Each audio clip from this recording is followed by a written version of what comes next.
Intro দেওয়া হয় না, সত্যি মনটা একটু খারাপ খারাপ লাগছে। কেননা ইন্ট্রো দেওয়ার একটা এই আলাদা স্পেসের দরকার হয়, তাই জন্য ওই স্পেসটা কোনো ভিডিওতে সেভাবে পাইনি, তাই জন্য ইন্ট্রো দেওয়ারও সময় হয় না।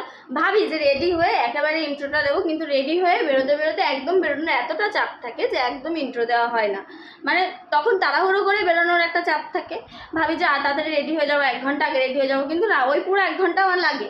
যাই হোক, আজকের ভিডিওটা তোমরা থাম্বনেল এবং নিচে টাইটেল দেখে নিশ্চয়ই বুঝেই গেছো এতক্ষণে যে আজকের ভিডিওটা কী নিয়ে হতে চলেছে। অবশ্যই আজকের ভিডিওটা হতে চলেছে আমার দিদির স্বাদ উপলক্ষে।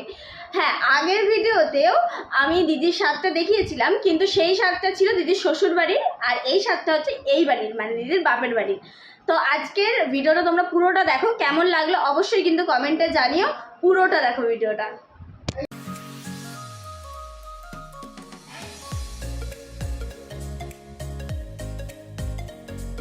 আমার দিদিকে কিন্তু এখানে একে একে সবাই খাবার খাওয়াচ্ছে, আর এই যে দিদিকে এত সুন্দর করে কে সাজিয়েছে বলো তো? আমি। আর ওকে মেকআপ করাতে বসলে আমার যে কি অধৈর্য লাগে সেটা শুধুমাত্র আমি জানি। কারণ ও মেকআপ করতে বসবে আর তারপর আমাকে বলবে এটা ভালো লাগছে না, ওটা ভালো লাগছে না, এটা চেঞ্জ কর, ওটা চেঞ্জ করে, এই শেডটা আমার জন্য না, ওই শেডটা আমার জন্য, এরকম বলে বলে আমার মাথা খারাপ করে দেবে। তাই জন্য ওর মেকআপ করাতে বিশেষ করে আমার একটু ইচ্ছা করে না। তারপরে না, যাই হোক, দিদি বলে কথা, তাই জন্য মেকআপটা সুন্দর করে করাই। হ্যাঁ, তারপরে যখন লাস্টে গিয়ে ফিনিশিং হয় মেকআপটা, তখন আমাকে কি বলে যে না, ভালোই লাগছে আমাকে। তোমরা আমার হাতে আলতা দেখলে না, এই আলতাটার কারণ হচ্ছে এই স্বাদের আগের দিন আমার একটা প্রোগ্রাম ছিল, তো প্রোগ্রামে তো তোমরা জানোই হাতে পায়ে একদম ভরে ভরে আলতা দিতে হয়। দিদির স্বাদের খাওয়া দাওয়ার ব্যবস্থাটা কিন্তু ওপরেই করা হয়েছিল। তো চলো তোমরা পুরো ভিডিওটা দেখতে থাকো।